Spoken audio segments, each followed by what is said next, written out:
5, 4, 3, 2, 1. Henry, episode 6. We're on episode 6. Batman. We're going to start out a little bit lighter, but the Batman trailer, the new Batman trailer came out. I am vengeance. It looks really good. Just boom, boom, boom, boom, boom, boom. Yeah. Dude, that is gruesome. I thought that reminds me of Christopher Nolan's Batman, or like. I thought that was Dark Knight Rises. I think. Yeah, dude, when the Joker grabs that guy's head and he's like, the pencil. pencil. Me make a pencil Yeah.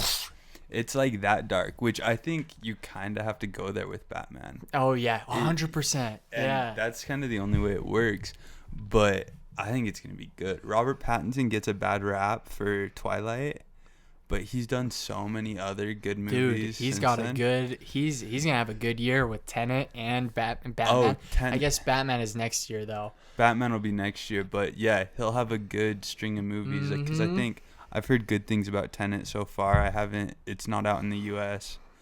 Got a Showtime Monday that I'll see it and then get back to you. Twilight wasn't even that bad. Like, Twilight wasn't that bad. Twilight was not a bad set of films. They got worse progressively on. I never watched as them. most series do, except for Harry Potter, which got better as it went on. Yeah. Okay. Yeah. No, but yeah, I never watched Star Wars Twilight. got worse as it went on. I don't know if I'd agree on that. Original trilogy, best. I think like the prequels more. I like the prequels more than the original trilogy, just because that's like that's what I grew up on. That's what I grew up on. Dude, Anakin and Obi-Wan. Oof. I like the sequels better than the prequels. Okay. Yeah, but yeah, it's going to be interesting because I think it's funny because one thing that I haven't liked about other DC movies in the past is they've gone too dark. Like with Batman versus Superman, that was just it was like almost comically it was dark. Corny. It was corny how dark it was. Very good vocabulary. But I think it works and the trailer looks so good. Who plays like Batwoman? Batwoman? Yeah, did you see it's I didn't even see her in the trailer. What are you talking about? I can't remember. Oh. But yeah, it looks good and the Riddler in the trailer everything looks awesome. I'm super excited for that one. He's like a detective. Dude, I was thinking the other day, like, what if, because they're in like sort of the same time period, can you imagine if DC like built a universe with like Joaquin Phoenix's Joker and Robert Pattinson? Dude, they could build a universe around those two guys.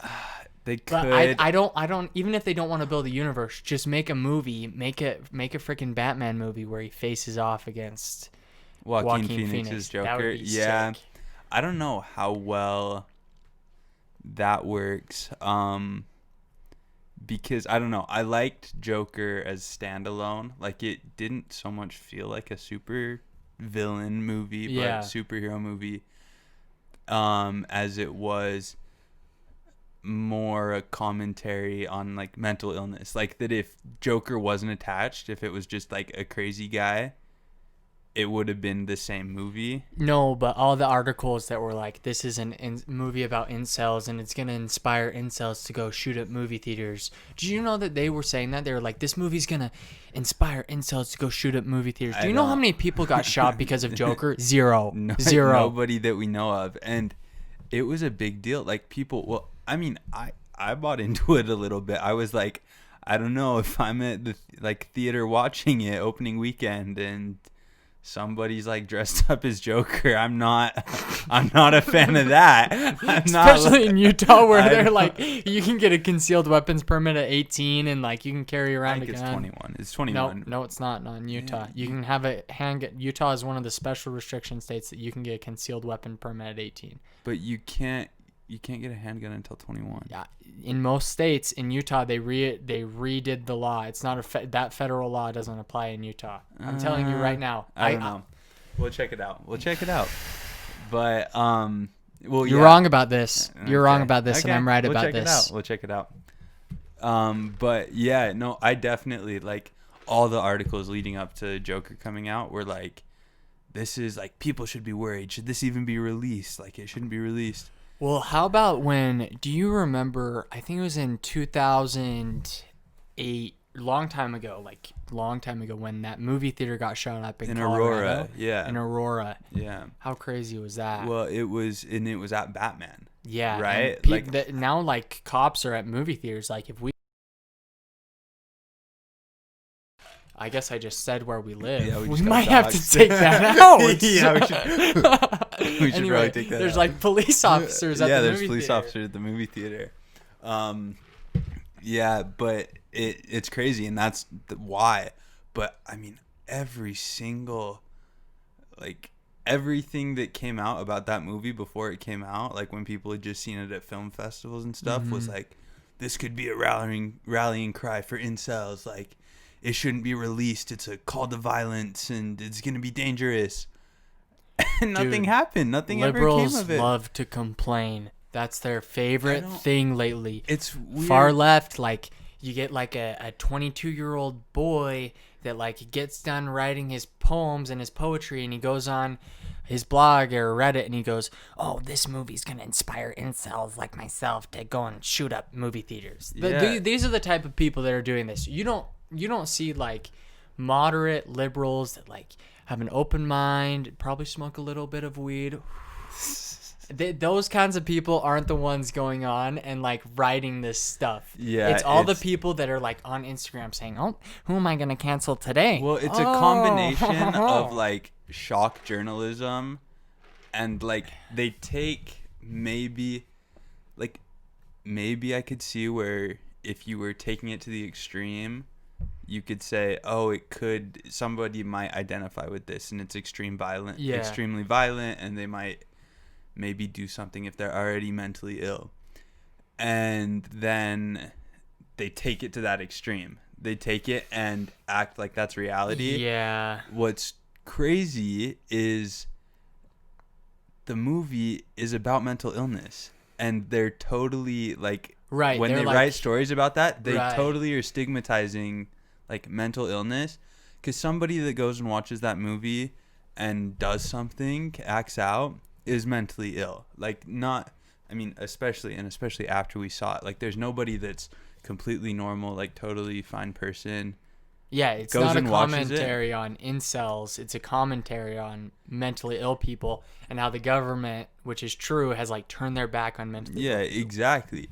And that's what it's about. And then they write these stories that totally misinterpret the movie, totally just...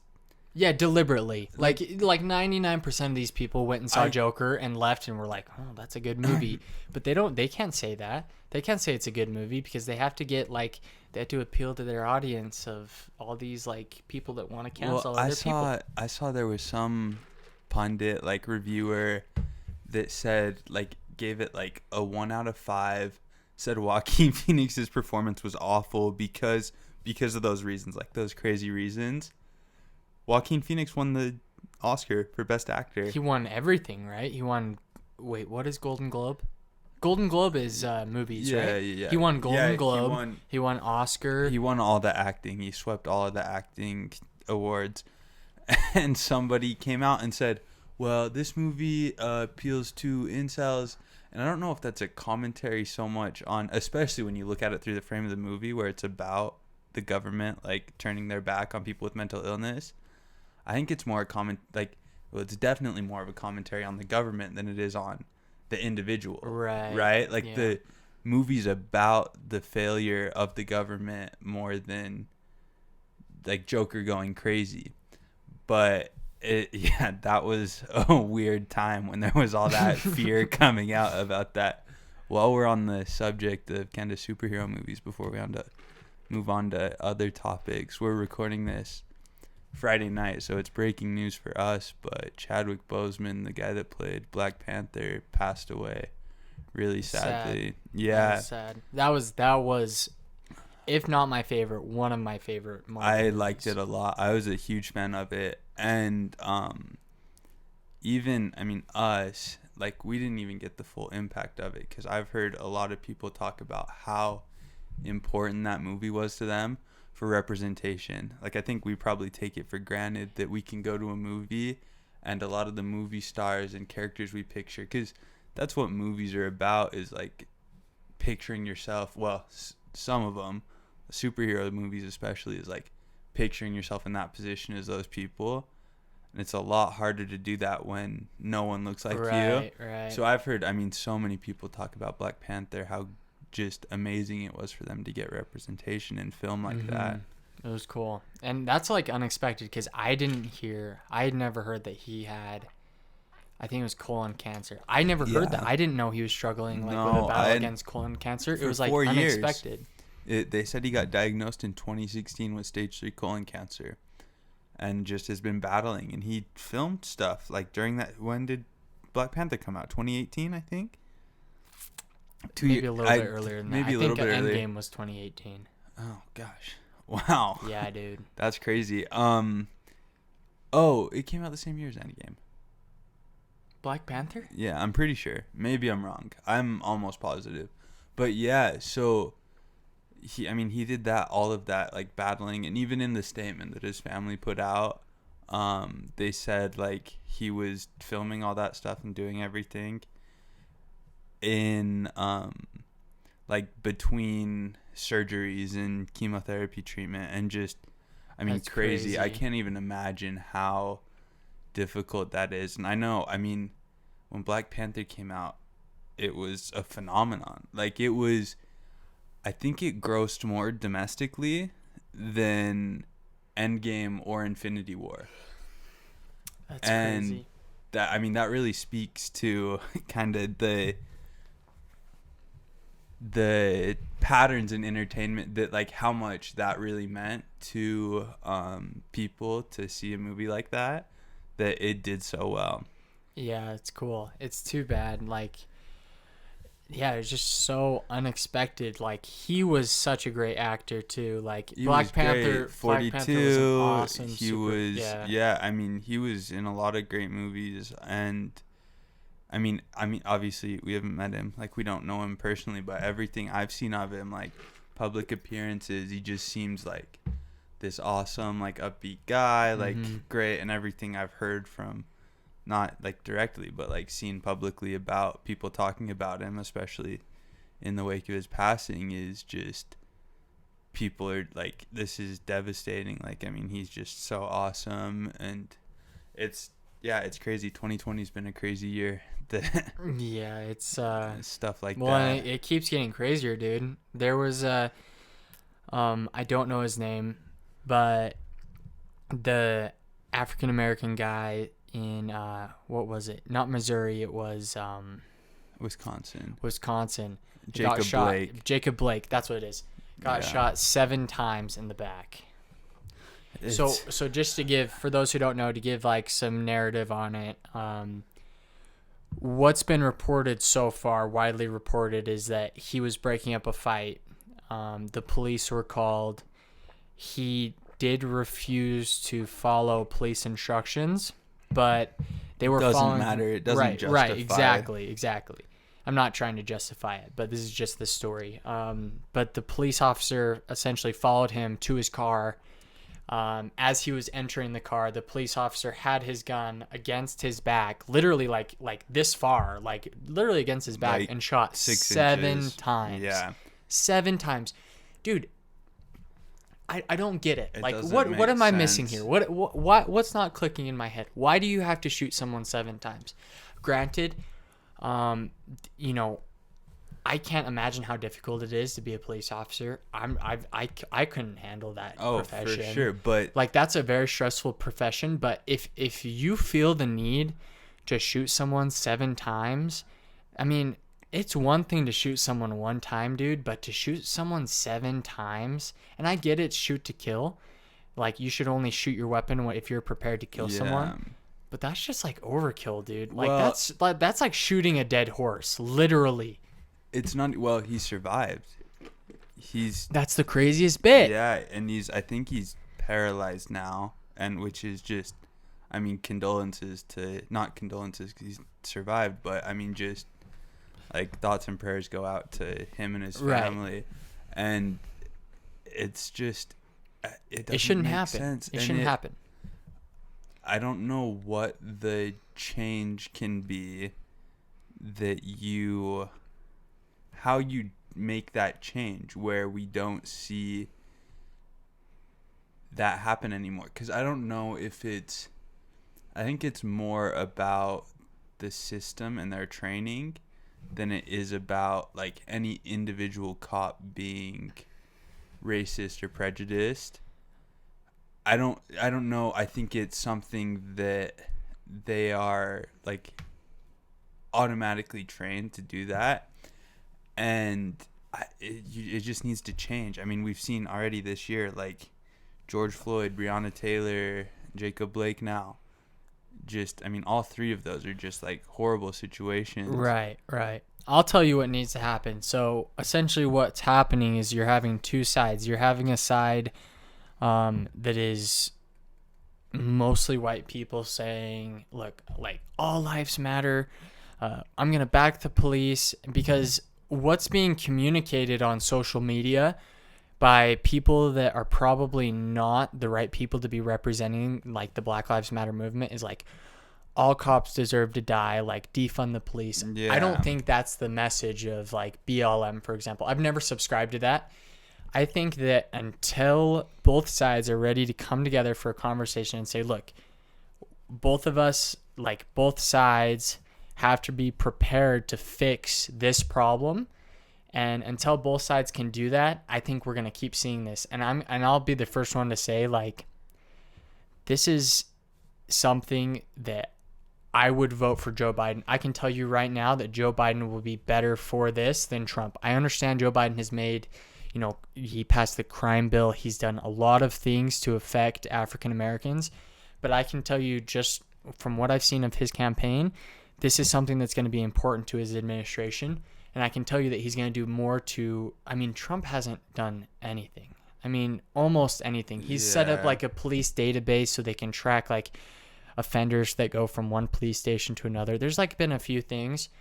And I will say that the Democrats, it's just as bad, right? Haven't done anything. You can't expect the other side to come to the table if you're saying defund the police, all cops are bastards. You can't expect, and then on the other side they're saying, oh well, these African Americans like deserve it. Like this is what these sides are saying. It's like you can't have a conversation about how to change things if this is what the two sides are saying. Let's come together. The people that are defending the police have to realize that like I think this a stuff large has to majority stop. of people, like I would say, it's like the loudest voice gets heard, and I think that happens on both sides. So I'm right, and that's what I'm saying. The majority of people recognize this is a problem. This needs to be fixed. I agree. There needs to be like something needs to be done, and we should come together. But when the loudest voices, the most extreme voices, are representing kind of both sides of the argument, that's when you run into, it seems like almost insurmountable. Like these people, you could never come together. I heard Jocko Willink, who's like he was a SEAL team guy who was on Joe Rogan's podcast. His not solution but suggestion for how you could make it better was you spend as much time in training as you do in the field. So for every day you're out in the field, you spend a day training. That's interesting. Which is funny to me because so that rings true to me that it's something that... And I think that's something that they do in the military too. That's probably like something he got from the military, because I think that's like where that perspective is from. SEAL team, like the SEAL team, like, and those guys, they train like crazy. They'll train, for weeks for a mission that takes a night. But I think, so that's where the rhetoric of like defund the police, abolish the police is kind of weird to me, because I don't know that the right way to go about it is to, and maybe fundamentally changing the system is the right way to go about it. And I think this is a fundamental change to the system, but you'd need more resources to do that, to have enough cops to every day. And I think that could be a solution. I don't know for sure if that's the solution, but if you had, for every day you spend out like in the field, you come back and do some sort of training, de-escalation training, firearms training, just something that, just any type of training, you'd have cops that are much better prepared to deal with situations. You'd have cops that are much slower to react in, I mean, just over the top ways that lead to situations like this. And it just is something that it's not easy to fix, but I think there's a solution that isn't do nothing or isn't completely defund the police, get rid of. I mean, Minneapolis got rid of their police. They abolished their police force. New York City cut their funding by $1 billion. Yeah, and so that to me isn't productive. It doesn't, to say, it seems very reactionary to me to a very serious situation, but I think it automatically, there's kind of the idea, oh, there's something bad, if we get rid of it, like that's the solution. But in a certain aspect, I'd say law enforcement is necessary. You kind of need law enforcement, but it needs to be better, and you get that with more training. So defund and abolish the police doesn't really make sense to me. Yeah, I think I will sort of backtrack and say that I think defund the police and like abolish the police is like, I have heard people that use that phrase, they'll like back it up with, well, what we mean by that is we want to like abolish the police or defund the police, like means change the system. But that like it's sort of doesn't stick with me because if you want to do that, just say change the system. Like you could make up a new acronym. It would actually be CTS. Oh. No, but yeah, like change the system, like advocate for that, right? Because what's not helpful is what they're doing is they're giving the right ammunition, right? They're giving the conservatives ammunition. When clips come out of a cinder block being thrown at a police officer's head and him dropping down, this is probably a guy that has children, okay? When that video comes out, you know what you're doing? You're saying to the other side, here's a big middle finger. Here's ammunition for you to go and tell your base to never, ever come to the table, right? Don't give them that ammunition. That's why, like, liberals, like me and you are both liberal, we have to stick up and say, like, we can't be giving the right this ammunition, because there are a lot of moderate people on the right that when they see a cinder block being thrown at a cop's head, you know what they do? They say BLM is a joke. That's what they're going to say. And there's no way to... I think you need to make a distinction between the peaceful protesters and like people rioting and like 100%. But it gets more difficult to do when all you're seeing on social media is the extreme situations, cops being attacked, or the left needs to shut these people down. The left needs to shut these people down that are throwing cinder blocks at cops.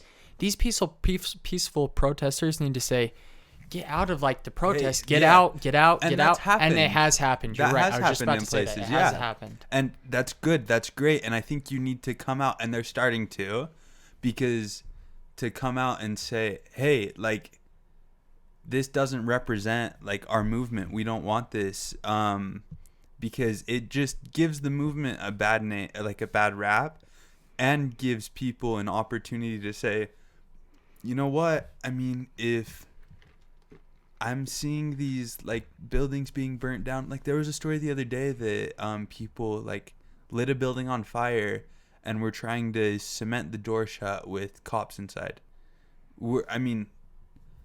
Just crazy stuff like that. And so I think the person in like South Dakota that is kind of moderate, doesn't like Trump, but has seen, I mean, Joe Biden hasn't come out and disavowed people rioting, hasn't come out and said anything against that. I think it could lead to people saying, well, I don't like Trump, but if this is not going to spread to where if this is going to spread to where I live, because Joe Biden either supports it or is neutral on that, I could see Trump winning because of that. And that's why I'm saying the left has to stop giving the right ammunition and talking points, because right now, as much as liberals may hate to admit it, they're very self-destructive. The people inside of the Democratic Party are very self-destructive. And if the liberals just had a message like, look, we are not what this extreme left wing of the party wants. We are not defund the police. We want change. We want change in the criminal justice system. We want to stop. We don't want Jeff Bezos being worth $200 billion. We're going to stop black people getting shot. We're going to increase police training. If they stuck to these talking points and disavowed the super liberal, the super left wing side of their party that's like advocating for cops being murdered, if they disavowed that, guess what? The right's talking points get smaller and smaller and smaller, and Tucker Carlson has nothing to talk about when he goes and gets on. Exactly. He has to talk about something stupid. Yeah, and it's just it doesn't make sense to me why you would. It seems like the easiest thing to do that everyone can say, oh man, like we probably should not be actively trying to harm people, like burning stuff down, like that's not productive. That's not gonna help anybody. Right. It doesn't. But I mean, Sean King, do you know who that is? Yeah. He said after the Jacob Blake, after that all happened, he tweeted out if the Kenosha Kenosha Police Department doesn't reveal the names of the cop that shot the cops that were working that when Jacob Blake was shot, then we'll start releasing the names and addresses of every cop in the Kenosha Police Department. I mean, just like doxing, right? Like doxing cops, just it doesn't bring anybody to your cause. It takes a cause that is, I mean, should be universally supported, right? Like universally supported, and makes it. Black Lives Matter should not be a political statement. Yeah. Right? Like it shouldn't be something that, like, when you say Black Lives Matter, if someone responds with All Lives Matter, I'm not one to be like, that's racist. But, I mean, come on. That's, like, borderline, like, that's not how you respond to a statement like that, right? Because instead of saying, I agree with you, like, Black lives do matter, like, these are important. Yeah. If you respond with, like, All Lives Matter, you're teetering a pretty close line there, bud. Pretty close line on racism. And it doesn't make... So it becomes political because of the thing, like, and part of it is the problem is there's the statement Black Lives Matter and the organization Black Lives Matter, and there's a distinction between those. But when it becomes political like that, you just give people the opportunity to say, well, I can't support that because of different things, and it's the left just kind of hurting themselves, basically. Right, they're shooting themselves in the foot. Well, and it's not even the left. It's a movement that should be, like, regardless of what your political ideology is. I mean, it shouldn't be an argument that people being unjustly murdered or harmed by the police, I mean, that should, across party lines. But in the political climate we're in today, it gets politicized. It automatically gets politicized. And what I will say is, and I think you'll agree with me, Trump hasn't helped. I think if nothing else, Trump has, if Trump is really bad at something, it's uniting the country. He is very, very bad at uniting the country. Barack Obama could at least go up on the podium and say, look, as Americans, we are going to do A, B, C, D, whereas Trump will get on the podium and he has very divisive rhetoric. And I don't think, just from what I've heard Joe Biden say alone, when Trump's brother died, there were some people on social media I saw on TikTok, they were like, good, next I hope it's Trump. Like, I'm so glad his brother died. Yeah. It's like, really? Yeah. You're glad someone died? Yeah, and but Joe Biden tweeted out and he was like, I'm so sorry for your loss. Yeah. I can relate. He lost his son, he lost his wife. Mm-hmm. Like, that's the sort of tweet that we all want to see, right? That's the sort of tweet we want from a president. That's very presidential, right? Yeah. Whereas Trump will go up and look at the debate stage when he was doing the debates when he was running in 2016. He got up and said Rosie O'Donnell was a pig. That's not presidential. Yeah, and it worries me that he won't have to be unifying to do. I mean, he's up in the polls right now. He's as close as he's ever been in the polls right now to Joe Biden. And it's on the rhetoric of, oh, Joe Biden like supports this. Like, you see these buildings being burnt down, you see this stuff happening.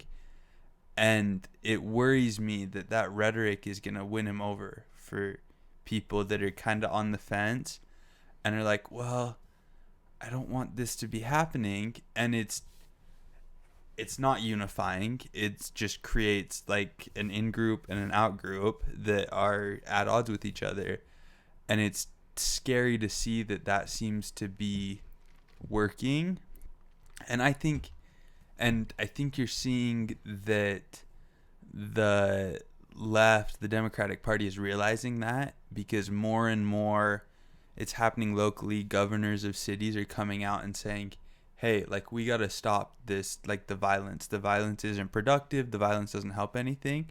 And I think they're realizing that by not disavowing the violence in an attempt to say, like, this is a legitimate movement, that, like, these people need to be heard, they're hurting themselves by getting lumped in. The peaceful protesters, the people that are fighting for this cause, are getting lumped in with people that, honestly, I think most people doing that don't even care about the cause. They're just there to cause chaos. And I mean, they've seen that. There are people that are just there to...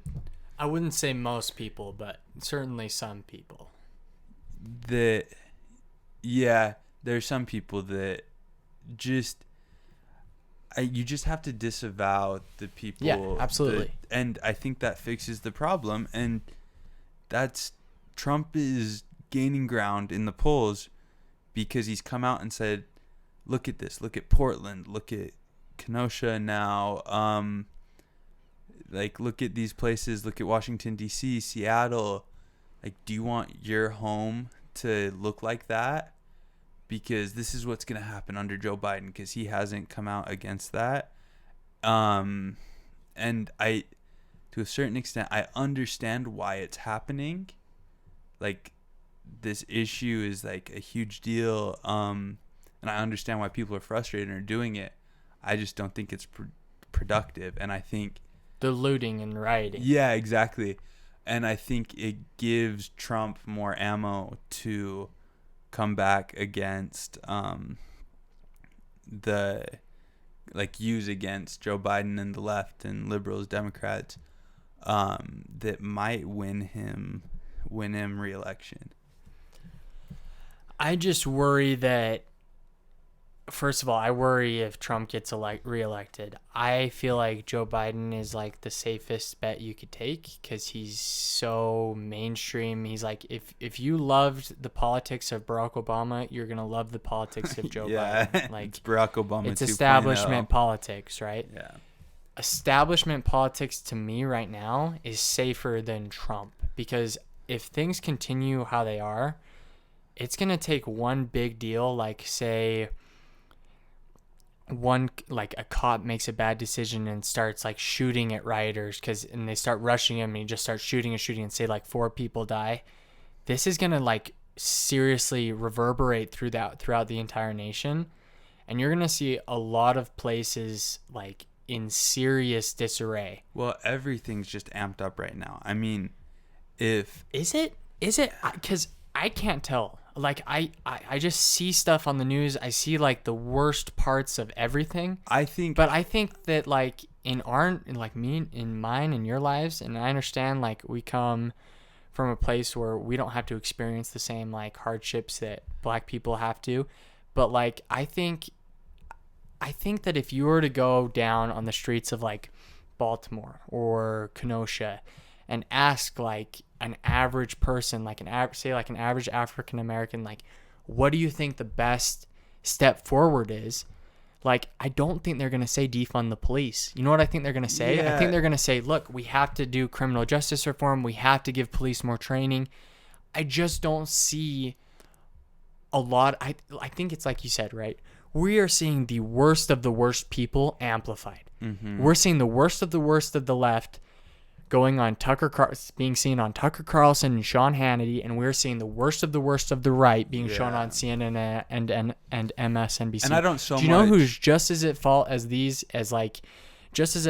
in all of this amplification as anyone is the freaking media. The media. The media is literally guilty against the media over and over again because they're not motivated by like providing information anymore. It's all about opinion. It's all about getting people outraged, getting people to act. And I think it's just not conducive to solving problems. Yeah, but they don't care. The media doesn't care. They don't care. They get more clicks. They get more views. Yeah, and I guess when I was saying everything's amped up, I think everyone's just kind of in a heightened sense with the pandemic, with like the stuff, George Floyd, Trump as president. Yeah, everyone's just in a heightened sense where it's not going to take much to tip people over. So do you think Joe Biden fixes it? I don't know. I don't know how much if he makes it worse. I think if he does make it worse, it's at a slower rate than Trump would make it worse. I guess we have two options, and that's the better of the two. But I don't know how what you do, how you fix it, and I think it's just everything's just so. And no matter what happens in November, crazy stuff will happen, especially if Trump gets reelected. But I still think there'll be. With mail-in voting, with everything, people. It'll be another Bush v. Gore. It'll be another Bush v. Gore. Well, worse than that. There will be like riots in the street. There will be protests, massive protests. Did you hear Hillary Clinton at the DNC? Did you hear what she said? I didn't hear this. So she was talking and she said, if Joe Biden loses the election, he cannot concede. He cannot concede because there are going to be votes coming in and there's going to be a lot of sketchy stuff. I'm paraphrasing. Yeah. He cannot concede. I'm like, all right, Hillary Clinton. we will look past the fact that you are Hillary Clinton. You are the face of the establishment. Not a good politician. I mean, let's be honest. Not a good person. Not a good person. Not a good face of the Democratic Party. That's for sure. We will look past that.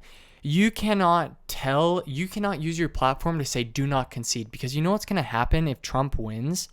People are going to be saying he's an illegitimate president. And there is going to be, if you think these riots are bad, you wait until people believe that Trump is an illegitimate president. What's funny to me is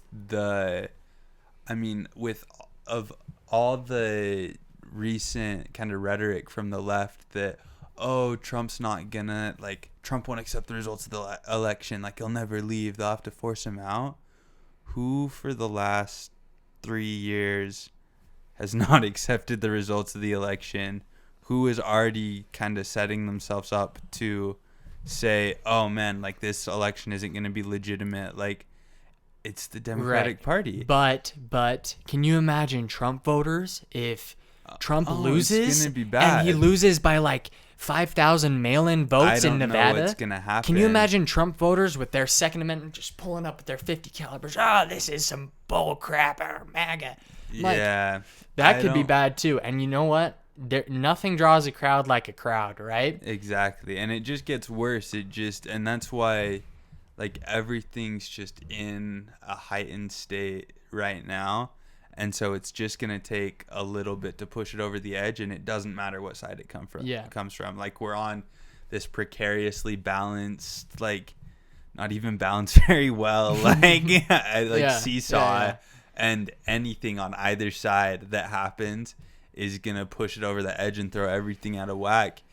And it's just going to be it's gonna be a nightmare. Like, I don't know whatever side wins. Whatever, November's gonna be a nightmare. Like, I mean, obviously, I would prefer Trump doesn't win, but no matter what happens, like whatever the outcome is, it's not gonna be good. And Trump has set the stage with his attacks on mail-in voting.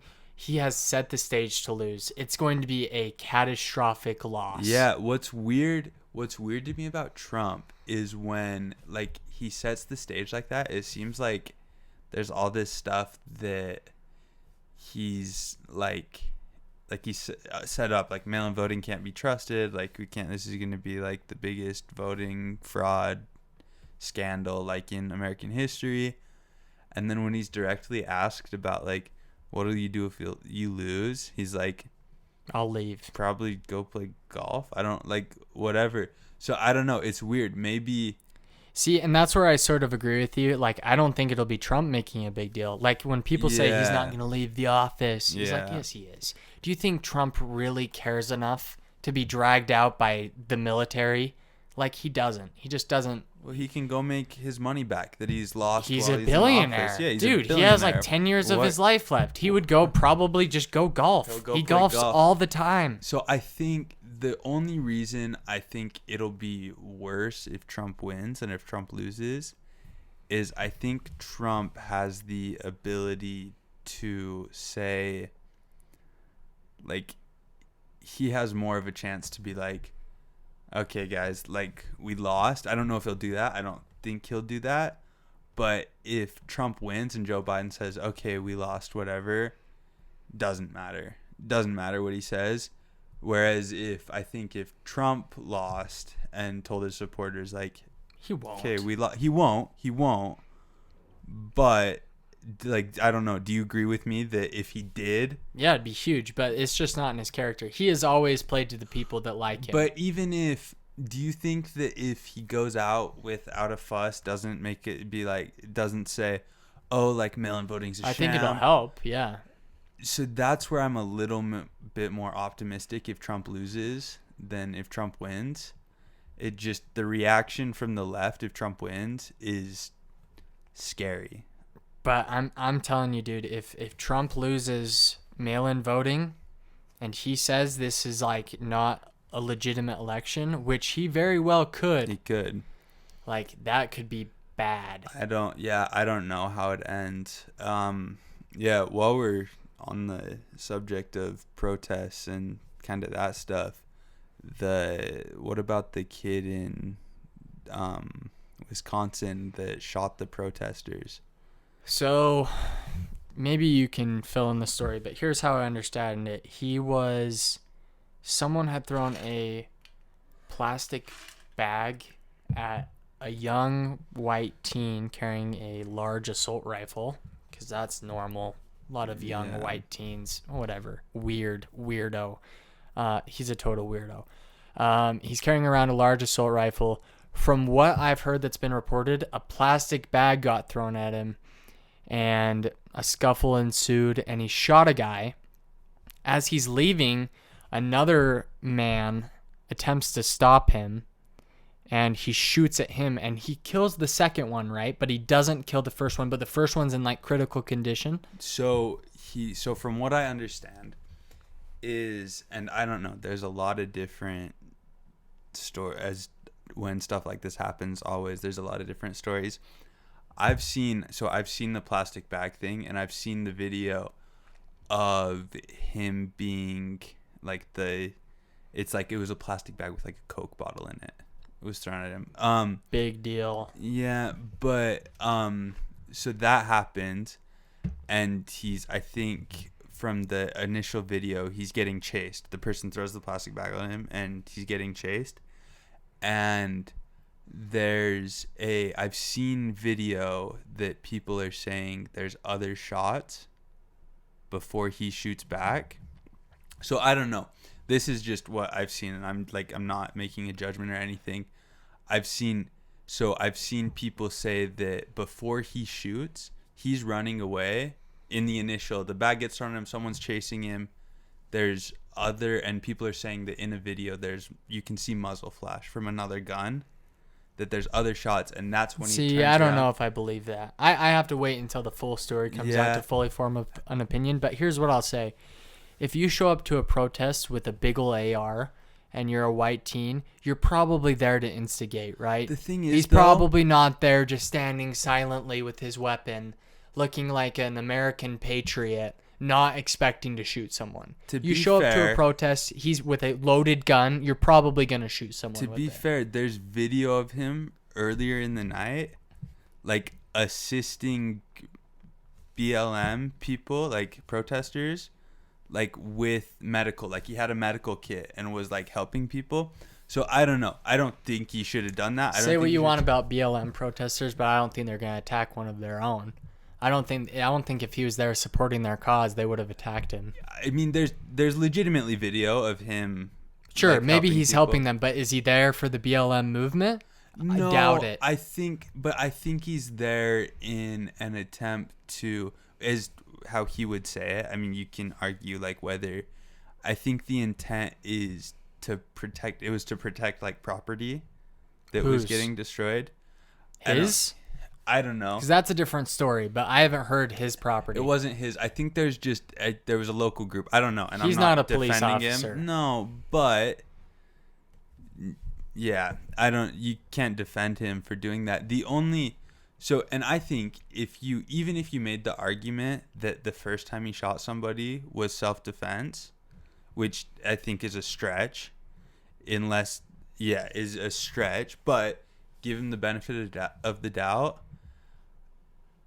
You have to. I don't know what you do. It's difficult, but I think if you just set down your gun, say, okay, like I'm turning myself in, then you deal with That's a different story. It's one thing to claim self-defense after trying to kill one person, but it's another thing to claim self-defense after shooting at two people. Yeah, but the problem is you get to the point where, and when he shoots the other people, is he's running away from them. He's been tripped.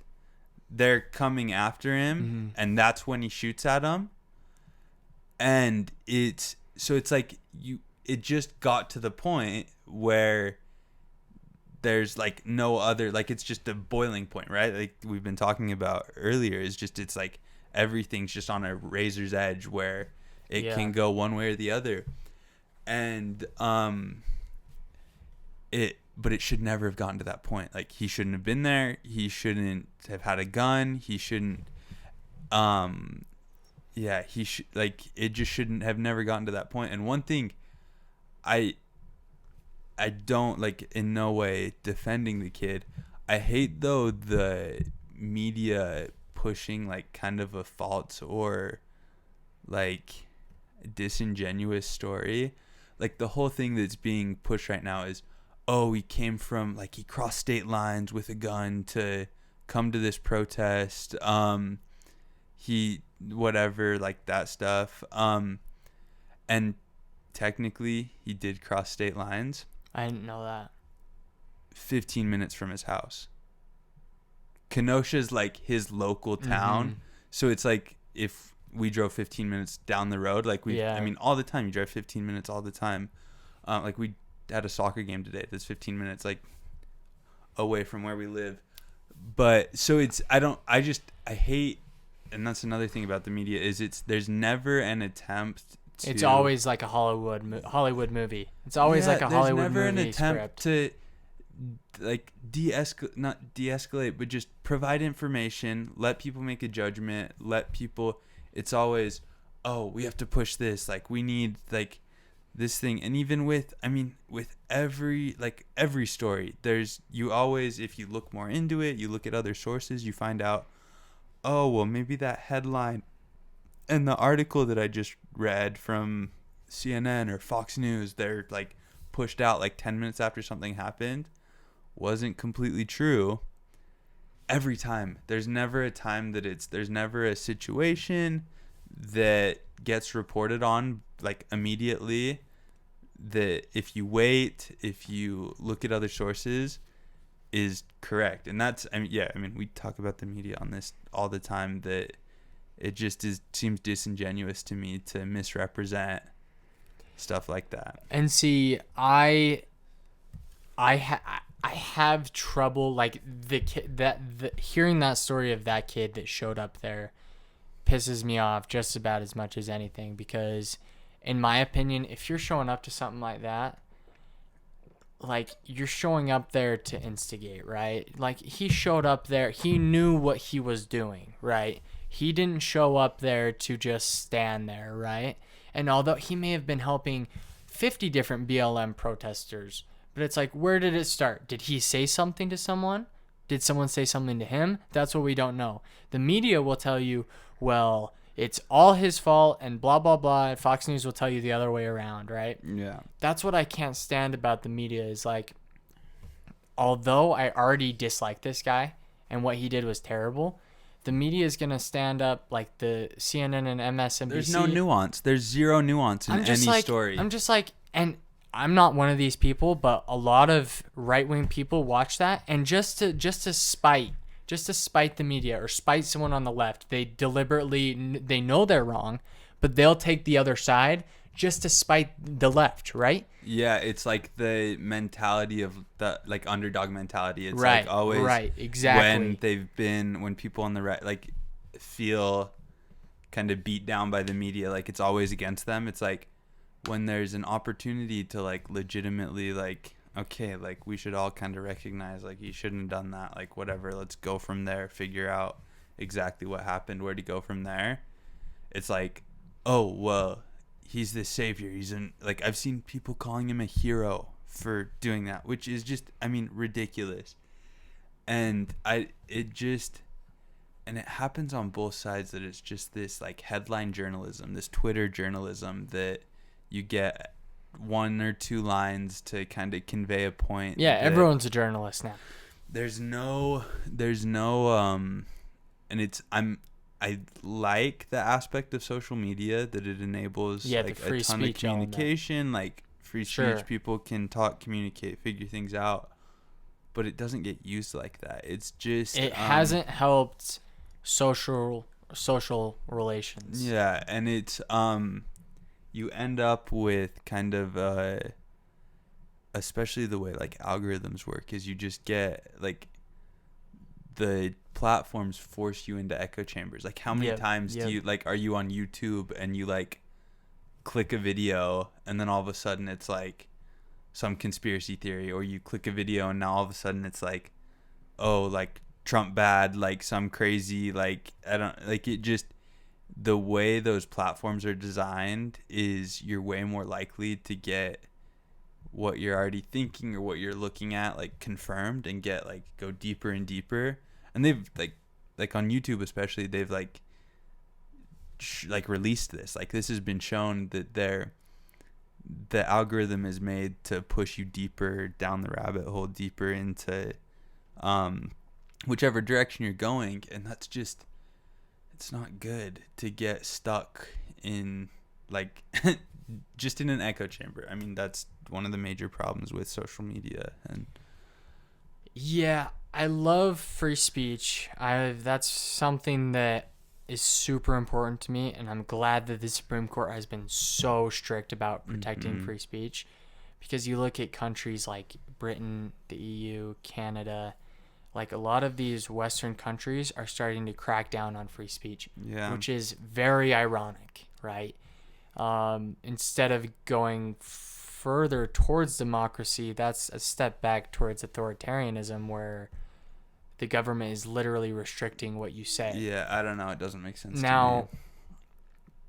Do I think that people who go around spreading just awful, hateful messages should have a platform? Probably not. I don't think so. And that's hard for me to say, because I certainly don't believe it should be a crime. I don't believe that they should, maybe they shouldn't even lose their job. I've always had a problem with companies firing people after they've been canceled. That's always been something that's like struck a nerve in me. It's so hard to make like blanket statements like that. It is. I'm it is sure hard. We can, because hate speech is totally subjective, right? Yeah. Who decides what's hate speech? Who decides what's totally okay? It's totally subjective. What I will say is there's got to be a line somewhere, right? One of the chief justices, I think it was, super famous Chief Justice. He said you can't go into a movie theater and yell fire it's the when fire there's in not a crowded theater. Yeah. So there has to be a line somewhere, and I think that if you were to ask me, should social media companies ban people that go out and just blanket hate speech, just like awful, like literally promoting KKK ideals? I'm like, well, as a company, they have a right to block. They have a right to block that person. Yeah. Do I think that their entire life should be ruined? I don't know. I'm not going to take a position on that, right? I certainly think there has to be, we as a society have to take steps to ensure that we're moving forward. I don't think that rhetoric is helpful, but I also think that as soon as you start cracking down on that rhetoric and as soon as you start canceling people and decide, you know what, this person said this, and I found it offensive, and I'm off like KKK stuff. That's in a whole nother category. Yeah. Let's say someone says something that you don't agree with. Well, like right? someone says they support Trump, and I Sure. find that offensive. Right. Yeah. Is that hate speech? Okay. Well, if that's hate speech, Who draws the line? right? Who draws the line?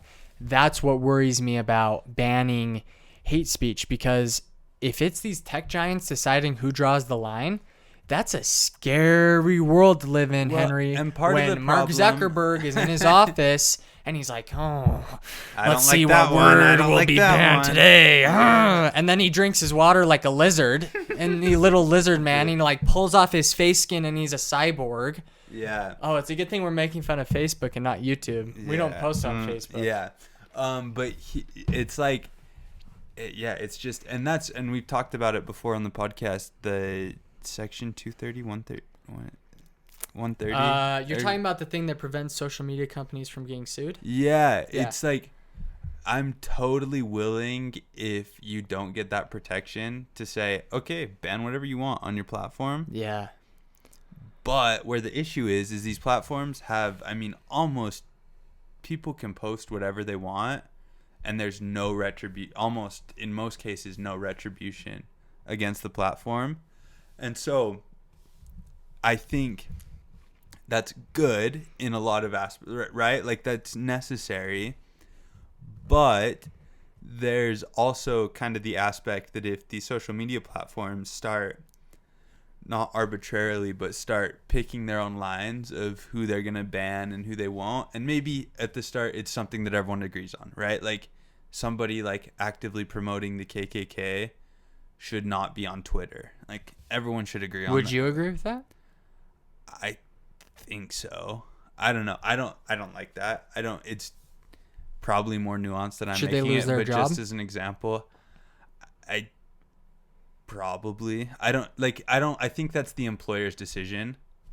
I don't know. I don't like the mob outrage, like the company's going to get in trouble, but if the company goes, man, like, we didn't know that about you and now we do and we're going to fire you, then whatever, it's their decision. But I just think that, so it starts with something that everyone can agree on. I don't know what that is. Like, that's increasingly difficult to find something that everyone can agree on. And that's the problem, right? Because I can't sit here and say, like, I think these Western democracies, like in the EU, England, Canada, I don't think they should be banning speech. But I guess it is sort of a different conversation, right? Because that's actual law. That is like, literally, you cannot say that, you will be charged. Yeah. And it's different when it's on a business's private platform. Yeah. Right? Because, in some of those platforms, you can literally make money. Like, you could make money spreading these hateful messages, right? Yeah, so it's difficult. And it's like, I think, there's a line that probably everyone can agree on. Mm-hmm. But I don't, where's the slider and, like, who gets to decide that? That not Mark scares me. Zuckerberg. Yeah, not Mark Zuckerberg. Not him. Jack Dorsey, not, like, whoever the Google person is. There's not really, I don't know who decides that. And it, as important as platforms like Twitter and Facebook and YouTube are to public discourse, it scares me when you see certain ideologies that may be problematic, you may not agree with, but when those get censored, that starts to scare me. And I think with a private company, you get more into that slippery slope argument that just freaks me out. That was a good episode. That was one of my favorite episodes. Yeah, we did. That was a lot of good stuff. Let's call it there. And you can't post that.